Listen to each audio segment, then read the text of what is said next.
Bulletin के पेश करता है काकाजी वेडिंग मॉल वुमेन्स एक्सक्लूसिव, मोती गली, चौमोहल्ला पैलेस रोड, हैदराबाद।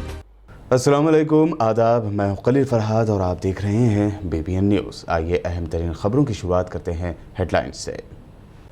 असदुद्दीन ओवैसी का PM मोदी पर फिर तंज। कहा, मोर को खाना खिलाने से मिल गई होगी फुर्सत तो देश की जनता को जवाब दें, चीन का नाम लेने की भी करें हिम्मत।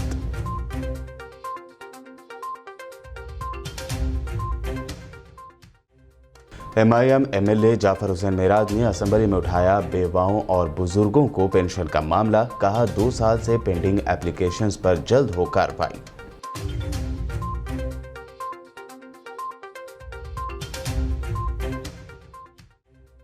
मजलिस के रुकन असेंबली अहमद बलाला ने उठाया मूसी नदी की सफाई का इशू। मूसी नदी की जल्द से जल्द सफाई के लिए इक़दाम करने की अपील की।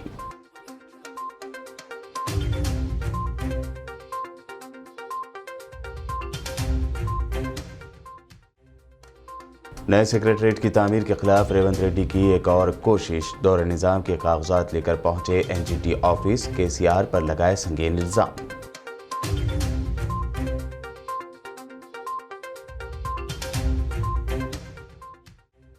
तेलंगाना पॉलीसेट एग्जाम्स के रिजल्ट नवीन मित्तल ने किए जारी। 56,814 स्टूडेंट्स ने की थी एग्जाम्स में शिरकत।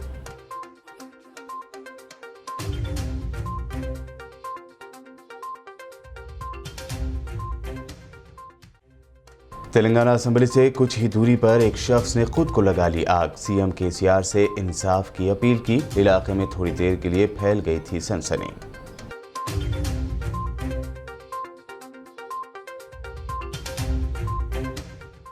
और पेश है खबरों की तफसील। चीन के साथ इंतहाई कशीदा हालात के दरमियान PM मोदी का मोर को खाना खिलाना मजाक का मौजू बन गया है। इस पर MIM सुप्रीमो ने फिर एक मरतबा ट्वीट करते हुए तंज किया है। मजलिस इत्तेहादुल मुस्लिमीन के सुप्रीमो व रुकन पार्लियामेंट हैदराबाद असदुद्दीन ओवैसी ने फिर एक बार मोदी सरकार और ख़ुद PM मोदी को तनकीद का निशाना बनाया है। उन्होंने लगातार एक के बाद 2 ट्वीट्स किए। पहले ट्वीट में उन्होंने इंडियन आर्मी की तारीफ़ करते हुए लिखा कि हमारी मुसल्लह फ़ौज PLA पर हर सूरत हाल से निमटने में कारगर है, लेकिन मौजूदा क्राइसिस मिलिट्री को लेकर नहीं बल्कि हमारे टॉप पॉलिटिकल लीडरशिप को लेकर है, जो फिलहाल सरगर्म नहीं है। उन्होंने आगे लिखा कि PMO की जानिब से इस इशू पर पिछले हफ्ते से कोई बयान क्यों सामने नहीं आया है। इसके बाद एक और ट्वीट में MIM सुप्रीमो ने PM मोदी पर तंज करते हुए कहा कि हो सकता है वो यानी PM मोदी पिकॉक यानी मोर को खाना खिलाने से फ्री हो गए हों और अब उनके पास टाइम होगा देश की जनता को बताने के लिए और हिम्मत भी आ गई होगी चाइना का नाम लेने की। बता दें कि PM मोदी के मोर को खाना खिलाने की तस्वीरें ऐसे वक्त वायरल हुई हैं जब सरहद पर चीन के साथ काफ़ी नाजुक हालात बने हुए हैं। ऐसे में PM मोदी की जानिब से मुल्क की आवाम को कोई जवाब नहीं दिया जाना और मोर के साथ तस्वीर खिंचवाने का हर कोई मजाक उड़ा रहा है। हैदराबाद के इलाके नामपल्ली से MIM MLA जाफर हुसैन मेराज ने हुकूमत की जानिब से बेवाओं और बुजुर्गों को पेंशन स्कीम पर असेंबली में सवाल किया। उन्होंने कहा कि पिछले 2 सालों से इस स्कीम के लिए एप्लीकेशन दिए गए हैं जो पेंडिंग पड़े हुए हैं। स्पीकर सर, आपका बहुत बहुत शुक्रिया। मैं स्टेट क्वेश्चन पूछना चाहता हूं सर, आसरा पेंशन के ऊपर। गवर्नमेंट ऑफ तेलंगाना ने तेलंगाना बनने के बाद आसरा पेंशन को एनहांस करके 1000 रुपीज़ किया था सर। उसके बाद में आज 2016 रुपीज़ ओल्ड एज और विडो के लिए, डिसेबल के लिए 3016 है, जिसमें ओल्ड एज के लिए 12,21,887, विडोज़ के लिए 14,31,585 एंड डिसेबल के लिए 49,000 सम चेंज। सर, मेरा आपसे एक सवाल ये है कि पहले 65 ईयर्स को अभी 57 ईयर्स किया रहे सर, और इसमें काफ़ी लोग एप्लीकेशन डाले हुए, तमाम एप्लीकेशन पेंडिंग्स है। इसके अलावा साहब पिछले 2 साल से जो लोग जो हमारी मदर हो या कोई हो जो विडो हो गई, उन लोग भी एप्लीकेशन डाले हुए सब, और ओल्ड एज वाले भी एप्लीकेशन डाले हुए, मगर 2 साल से वो एप्लीकेशन को टेकअप नहीं करे हुए हैं, उनको अभी तक पेंशन बेनिफिट नहीं मिल रहा है। तो मैं आपके जरिए से मिनिस्टर साहब से ये कहना चाहता हूं, जो पेंडिंग एप्लीकेशन है, जो विडो पेंशन के है या वो जो 65 ईयर्स के है, सबसे पहले आप उसको क्लियर करिए, और 57 ईयर्स के कब आप क्लियर करने वाले हैं वो भी अगर हाउस को बताएंगे तो बड़ी मेहरबानी होगी। और एक साहब आखिरी में आपसे सवाल है, कई विडोज ऐसे हैं जो पहले के जमाने में हस्बैंड की डेथ हो गई तो उन लोग डेथ सर्टिफिकेट नहीं लिए सर, उनका ने सिर्फ और सिर्फ अगर या तो खबरस्तान का अगर कोई रिसिप्ट है या कोई और चीज है, उसको भी आप प्रॉपर इंक्वायरी करके कंसिडर करके उनको भी अगर देंगे तो बड़ी मेहरबानी होगी। बहुत बहुत शुक्रिया सर। हैदराबाद के इलाके मलकपेट से MIM MLA अहमद बलाला ने असम्बली में मूसी नदी की सफाई का मामला उठाया। उन्होंने इस सिलसिले में जल्द इक़दाम करने की मांग की। स्पीकर साहब, मैं आपके ज़रिए हुकूमत से और ख़ास तौर पर म्यूनसिपल एडमिनिस्ट्रेशन मिनिस्टर साहब से ये कहना चाहूँगा कि मूसी सफाई के प्रोजेक्ट का काम तेज़ी से चालू करने की ज़रूरत है। सबसे पहली बात तो ये है कि मूसी सिर्फ नया पुल, पुराना पुल या इस एरिया का नाम नहीं है। मूसी शुरू होती है विखाराबाद के करीब से, तो क्या मूसी क्लीनिंग प्रोजेक्ट के अंदर पूरा वहाँ से काम हो रहा है या सिर्फ यहाँ से? क्योंकि वबाई अमराज की वजह से जो लोग परेशान हैं, मैं ख़ास तौर के ऊपर ये कहूँगा कि मूसी सफाई का प्रोजेक्ट तेज़ी से चालू किया जाए। इससे वहाँ के एरिया के अंदर, क्योंकि कारवान के अंदर, मूसी कारवान के अंदर लगती है, वहाँ पर भी सफाई का इंतज़ाम नहीं है बराबर। और मलकपेट कॉन्स्टिट्यूंसी के अंदर पूरी कॉन्स्टिट्यूंसी शुरू से लेकर आखिर तक मूसी है। मेरी आपसे गुजारिश है कि जल्द से जल्द इसकी बाउंड्री फिक्स किए जाए, ताकि और कोई लोग अगर उसके अंदर इंक्रोच कर ऑलरेडी हैं तो उनको रिहैबिलिटेट किस तरीके से करेंगे, उसका एक अच्छे तरीके से एक प्रोग्राम बनाकर वो मूसी को साफ़ किया जाए, ताकि उसकी जो गंदगी की वजह से अब मच्छर और दूसरे बीमारियों का खदशा है उसका दूर हो सकता है। हुकूमत की जानिब से एक कमेटी बनाई गई है, लेकिन मैं मिनिस्टर साहब से गुजारिश करूंगा कि तमाम MLAs के साथ एक मीटिंग कर ये काम को स्पीड अप कर कराया जाए कि मूसी को हम ब्यूटिफिकेशन करें, सफाई करें, ताकि आसपास रहने के लोगों की सेहत के ऊपर जो मूसी की वजह से असर हो रहा है वो असर ख़त्म हो। क्योंकि तमाम फुजला आकर मूसी के अंदर जा रहा है। मिनिस्टर साहब बखूबी वाकिफ़ हैं।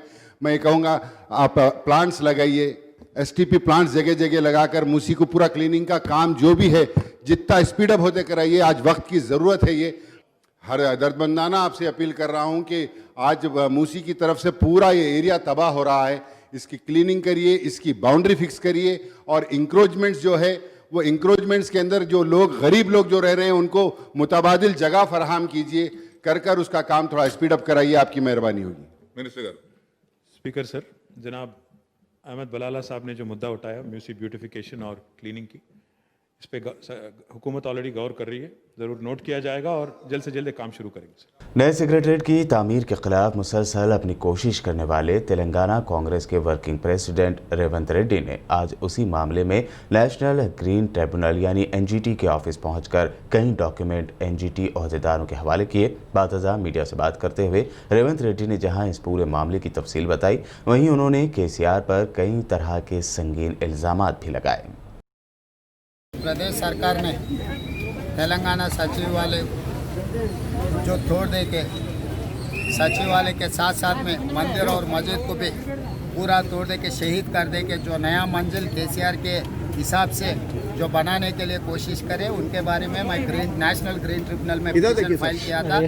तो राज्य सरकार में जो चीफ सेक्रेटरी और DGP को लगा कि ये पूरा तोड़ने के लिए पूरा आम आदमी को ले जाके अंदर बंद करवा के सब कुछ चलाने के लिए कोशिश कर रहे, तब हम लोग नेशनल ग्रीन ट्रिब्यूनल में पिटीशन फाइल किए। उसके हिसाब से एक फैक्ट फाइंडिंग कमेटी को अपॉइंट किए सेंट्रल गवर्नमेंट और नेशनल ग्रीन ट्रिब्यूनल। वो फैक्ट फाइंडिंग कमेटी को मेरा तरफ से जो भी पूरे डिटेल्स, जो भी एविडेंसेस देने का था, मैं उनको देने के लिए आया था। आज सवेरे मेरे घर के सामने बहुत पुलिस को लगा के मेरे को रोकने के लिए कोशिश करे, फिर भी मैं DGP और उन लोगों से बात कर लेके यहाँ पर कमेटी को मैं जितना भी मेरे कने कागज़ा हैं पूरा कागज़ा दिए।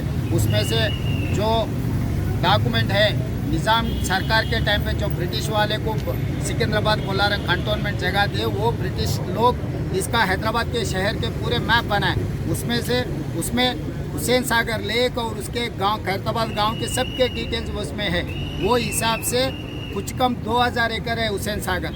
वो हिसाब से पूरा बाउंड्रीज ये पूरा बाउंड्रीज डिमार्केशन करने के लिए, और वो हिसाब से वो बाउंड्रीज के अंदर फुल टैंक लेवल में किसी बंगले के परमिशन नहीं देना है। मिनिस्टर केटीआर ने असम्बली स्पीकर पोचारम श्रीनिवास के साथ कोल्लूरू में वाक़े डबल बेडरूम मकानात का जायजा लिया। इस मौके पर केटीआर ने कहा कि तेलंगाना हुकूमत की जानिब से तामीर किए जा रहे डबल बेडरूम्स मकानात की स्कीम काबिल मिसाल है। उन्होंने बताया कि जीएचएमसी लिमिट्स में करीब 1 लाख डबल बेडरूम्स मकानात की तामीर जारी है, जिसमें से 85,000 मकानों की तामीर इस साल दिसंबर तक मुकम्मल हो जाएगी। तेलंगाना पॉलीसेट एग्ज़ाम्स के रिजल्ट जारी कर दिए गए हैं। Chairman state board of technical education and training Naveen Mittal ने शहर हैदराबाद के नामपल्ली में वाक़ अपने दफ्तर में रैंक्स जारी किए। इस महीने की 2 तारीख को ही ये इम्तिहान मुनक़्क़द हुए थे, जिसमें 56,814 स्टूडेंट्स ने शिरकत की थी। मीडिया से बात करते हुए नवीन मित्तल ने मज़ीद जानकारी दी। पॉलीसेट 2020 रिजल्ट डिक्लेयर చేయడం ఈసారి ఈ కోవిడ్-19 పాండమిక్ వలన మనందరికీ తెలుసు ఈ పాలిసెట్ లేట్ అయింది. మనము ఈ మంత్ మన 2 సెప్టెంబర్కి ఎగ్జామ్ కండక్ట్ చేశాము. 8 డేస్లో మనం ఈ రిజల్ట్ ఇవాళ డిక్లేర్ చేస్తున్నాము. ఈ సంవత్సరం 73,920 స్టూడెంట్స్ రిజిస్టర్ అయినారు. టోటల్ 79,920. ఈ రిజిస్టర్డ్ స్టూడెంట్స్లో 56,945 ఎగ్జామ్స్లో అపియర్ అయినారు. తర్వాత 46,207 క్వాలిఫై అయినారు ఇంజనీరింగ్ స్ట్రీమ్లో. దాదాపు అపియర్ అయిన వాళ్ళలో 81% क्वालिफिकेशन रेट। हैदराबाद में कोरोना वायरस मरीजों के लिए एम्बुलेंस सर्विस का आगाज़ किया गया। हैदराबाद वेलफेयर काउंसिल की जानिब से कोरोना वायरस के मरीजों के लिए 30 एम्बुलेंस सर्विस जारी किए गए, जिन्हें मेहमान खुसूसी की हैसियत से एडिशनल डीजीपी स्वाति लकड़ा ने हरी झंडी दिखाते हुए रवाना किया। ख़वातीन मरीजों के लिए 2 एम्बुलेंस रखी गई हैं। स्वाति लकड़ा ने मीडिया से बात करते हुए कहा कि मौजूदा दौर में मुत्तहद होकर आवाम की खिदमत करना ज़रूरी है। उन्होंने हैदराबाद वेलफेयर काउंसिल की सर्विस के लिए सताइश भी की। आज हैदराबाद वेलफेयर काउंसिल की जानिब से 17 तंजीमें मिलकर 30 एम्बुलेंसेस का इनाग्रेशन करें, जिसमें स्वाति लखड़ा मैडम और डीसीपी वेस्ट जोन आसिफ नगर, एसीपी एसएचओ गोलकुंडा भी और 17 तंजीमों के ज़िम्मेदारान सारे यहाँ पर जमा होकर एक प्लेटफॉर्म पर काफ़ी टाइम से ये काम चल रहा था, जिसमें फ्री डॉक्टर कंसल्टेशन, जिसमें 200 डॉक्टर काम कर रहे हैं, फ्यूनरल सर्विसेज है, फूड सर्विसेज है, काफ़ी मुख्तलिफ प्रोग्राम्स किए जा रहे हैं। बस हमारा सोच ये थी कि सारे तंजीमें एक जगह हो जाए तो साथ मिलकर और भी लोगों के लिए अवाम में रहकर अवाम के लिए काफ़ी कुछ कर सकते थे। उसी सोच से ये मुहिम शुरू हुई थी। आज अल्लाह करम से पूरा एक प्लेटफॉर्म पर आकर 30 गाड़ियों ने 30 एम्बुलेंसों का इनाग्रेशन किया है। आगे आ रहे हैं और ज़्यादा से ज़्यादा काम कर रहे हैं, आपको इसके बारे में क्या कहेंगे? ये हैदराबाद का कल्चर ही है और मुझे बहुत खुशी है कि इतने सारे एनजीओज़ साथ में आके, और ये बहुत इम्पॉर्टेंट काम है। मतलब लोगों को, बीमार लोगों को हॉस्पिटल तक पहुंचाना या हॉस्पिटल से वापस घर तक पहुंचाने का काम ये एम्बुलेंसेस, और वो भी फ्री में इन लोग कर रहे हैं। तो मुझे बहुत खुशी है कि ये एक ह्यूमैनिटी का काम हो रहा है और इतने सारे एनजीओज़ मिल के इस तरह का काम कर रहे हैं। मैडम, विमेन स्पेशल एम्बुलेंस भी रखी गई, इसके बारे में आप क्या कहेंगे?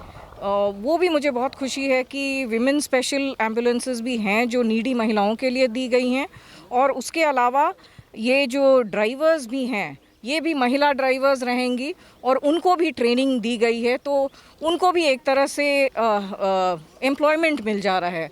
तो ये हर किस्म से अच्छी बात है कि लेडीज़ के लिए भी ये एम्बुलेंसेस हैं और डेड बॉडीज़ भी पहुंचाने के लिए भी एम्बुलेंसेस दी गई। इससे विमेन पेशेंट सिक्योर महसूस करेंगे? एब्सोल्युटली, और वो भी फ्री में कर रहे हैं। तो फिर जो गरीब महिलाएं हैं उनको बहुत मदद मिलेगा। जीएचएमसी मेयर बंतुराम मोहन ने आज civil supply chairman M Srinivas Reddy के हमरा वेंकटेश्वरा स्वामी मंदिर का दौरा किया। इस मौके पर उन्होंने मंदिर में दर्शन किए और पूजा में हिस्सा लिया। बाद मीडिया से बात करते हुए बंतुराम मोहन ने असेंबली में पेश किए गए नए रेवेन्यू एक्ट के बारे में भी बात की। ప్రజల కొరకు తెలంగాణలో ఉన్న ఎన్నో భూ సంస్కరణలు మరి పేద ప్రజలు రైతులు మరి వాళ్ళ అర్బన్లో మున్సిపాలిటీస్లో ఉన్న ప్రజలందరికీ కూడా మరి రెవెన్యూ చట్టం ద్వారా తగాదాలకు ఆస్కారం లేకుండా భూమి యొక్క పట్టదారుని మరి వాళ్ళ హక్కుదారుని యొక్క హక్కులు గుర్తిస్తూ మళ్ళీ మరి వాళ్ళ కోర్టుల చుట్టూ రెవెన్యూ అధికారుల చుట్టూ ఆఫీసుల చుట్టూ తిరగకుండా ఒక బృహత్తరమైన కార్యక్రమం మరి ఆ రెవెన్యూ చట్టం మరి దేశంలో ఎక్కడ కూడా ఏ రాష్ట్రంలో చేయని మరి ఆలోచన చేసిన ముఖ్యమంత్రి కేసీఆర్ గారు మరి ఇది తెలంగాణ ప్రజలందరూ కూడా ఈరోజు హర్షిస్తున్నారు. గ్రామాన ఇవాళ కేసీఆర్ గారు చేసిన ఆలోచన రెవెన్యూ చట్ట ప్రలక్షణ మరి ఇలా రెవెన్యూ చట్ట రూపుమాపు మొత్తం కూడా రూపురేఖలన్నీ కూడా మార్చి ప్రజలందరికీ రైతులందరికీ మరి ఇలా రెవెన్యూ హక్కులు మరి పొందడంలో రెవెన్యూ సర్టిఫికేట్ పొందడంలో రిజిస్ట్రేషన్ మరి జరుగుతున్నప్పుడు వచ్చే తగాదాలు ఇవన్నీ కూడా రూపుమాపే విధంగా మరి ఇలా నా భూతో నా భవిష్యత్ అనే విధంగా తెలంగాణ ప్రభుత్వం కేసీఆర్ గారు తెచ్చిన రెవెన్యూ చట్టం పట్ల సర్వత్రా మరి వాళ్ళ హర్షనాదాలు వెలువెత్తుతున్నాయి.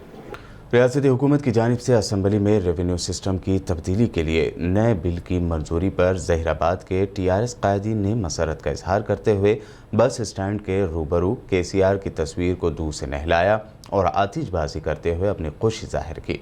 इस मौके पर टीआरएस कायदीन और कारकुनों ने सीएम के हक में पुरजोर नारे भी लगाए।